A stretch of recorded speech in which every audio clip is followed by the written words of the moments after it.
Hello friends, welcome back to my channel. তো আমি আজকে আপনাদের একটা পাতিয়ালি প্যান্ট কাটিং দেখাবো।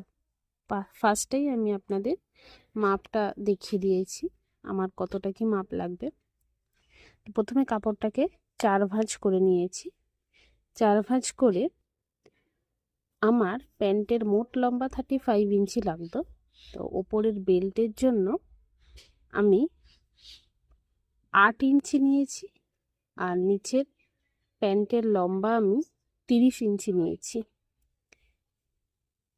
আমি এক্সট্রা নিচের লম্বার জন্য 3 ইঞ্চি নিয়েছি, আর ওপরের বেল্টের জন্য আমি এক্সট্রাভাবে 3 ইঞ্চি নিয়েছি।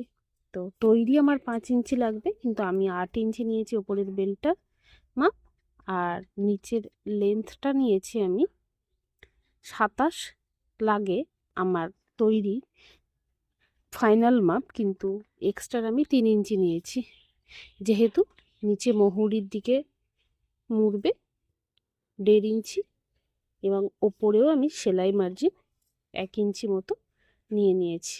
আর হিপ সাইডে দিকে আমি যেহেতু পাতিয়ালি বানাচ্ছি, তাই হিপ সাইড যেটা খোলা সাইডের দিকে আমি 30-এর হাফ করে 15 ইঞ্চি দাগ দিয়ে নিয়ে এবার লেগ কার্ভ স্কেলের সাহায্যে এরকম একটা দাগ দিয়ে নিয়েছি। তারপর কাঁচি দিয়ে এই দাগগুলো একদম মার্জিন বরাবর সমান করে কেটে নিয়েছি। খুব কম কাপড় দিয়েই এই সুন্দর পাতিয়ালি প্যান্টটা তৈরি করা যায়, এবং খুব সহজ পদ্ধতিতেও। সেটা আমি আজকে আপনাদের দেখাচ্ছি। আপনারাও এইভাবেই করার চেষ্টা করবেন। অবশ্যই আমার চ্যানেলটি যদি লাইক এবং সাবস্ক্রাইব না করেন, অবশ্যই করে দেবেন।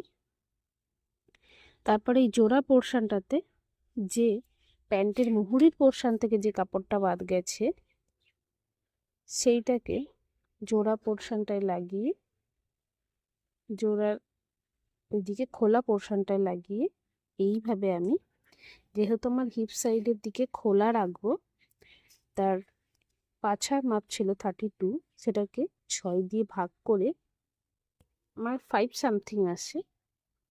আমি 5.25 নেব খোলা সাইড। আমি সেই রকমভাবেই ফিতেটাকে বসিয়ে মাপ দিয়ে নিচ্ছি। দেখুন, এইভাবেই মেপে নেবেন। এক্সট্রা আপনারা নিতে পারেন, যেহেতু সেলাইয়ের জন্য হাফ ইঞ্চি যাবে, তো 6 ইঞ্চি নিয়ে নেবেন।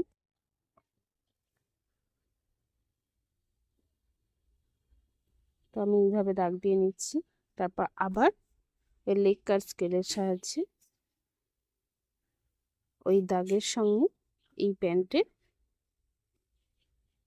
শেপটা ভালো করে মিলিয়ে নেব, দিয়ে বাকি অংশটা কাঁচি দিয়ে কেটে বাদ দিয়ে দেব। এইভাবে পাতিয়ালি প্যান্ট বানালে খুব সহজেই খুব ঘেরওয়ালা পাতিয়ালি প্যান্ট বানানো যায়। এবার মুহুরির দিকটা, যেহেতু আমার প্যান্টটা জোড়া সাইড ছিল, তাই আমি জোড়াটা কাঁচি দিয়ে কেটে নেব। যে জোড়াটুকুনি আমি এক্সট্রাভাবে জুড়ব প্যান্টের হিপ সাইডের দিকে, সেটা ওরকম জোড়া সাইড ছিল বলে জোড়া সাইড দুটো কেটে নিচ্ছি। এই দুটো আমার কাটা হয়ে গেছে ভালো করে। তো এবার আমি বেল্টের জন্য কাপড়টা নিয়ে নেব। বেল্টের কাপড়টা আমি 2 ভাঁজ করে নিয়েছি। 2 ভাঁজ করে নিয়ে, আমার যেহেতু হিপ সাইজ 32 ছিল, তাই তাকে ভাগ করলে হয় 16। আমি আরও এক্সট্রা তার সঙ্গে 4 ইঞ্চ নিয়ে নেব। আমাদের হিপ সাইডের দিকে বেল্টে একটু লুজিং রাখতে হয়, এবং বেল্টে ওই ঘর করার জন্য, দড়ি পরানোর ঘর করার জন্য আরও 2 ইঞ্চি এক্সট্রা নিতে হয় কাপড়টাকে মুড়ে ঘর করার জন্য। তো আমার বেল্ট তৈরি লাগতো 5 ইঞ্চ, কিন্তু আমি আরও এক্সট্রা 3 ইঞ্চ নিয়ে নিয়েছি। নিচে 1 ইঞ্চি মুড়বে আর ওপরে 2 ইঞ্চি মোড়ার জন্য সেলাই মার্জিন হিসাবে সেটা এক্সট্রা নিয়ে নিয়েছি। একদম মার্জিন বরাবর এইভাবে কেটে নেবেন।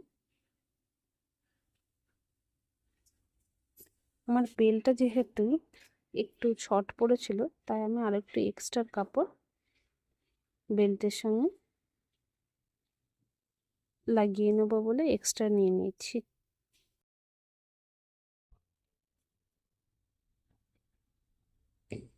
আমার যেহেতু বেল্টের কাপড়টা অনেকটা ছোট হয়ে গেছিলো, তাই আমি এক্সট্রা ভাবে কাপড়টা নিয়ে এইভাবে জুড়ে নিয়ে তারপর কেটে নেব। তো আপনাদের ভিডিওটি কেমন লেগেছে অবশ্যই আমাকে কমেন্ট করে জানাবেন। আর যদি এর সেলাইয়ের ভিডিওটা আপনারা দেখতে চান তাহলে বলবেন, আমি অবশ্যই সেলাইয়ের ভিডিওটাও একদম পুঙ্খানুপুঙ্খভাবে আপনাদের দেখানোর চেষ্টা করব। তো থ্যাংক ইউ অ্যান্ড ধন্যবাদ আমার ভিডিওটাকে দেখার জন্য।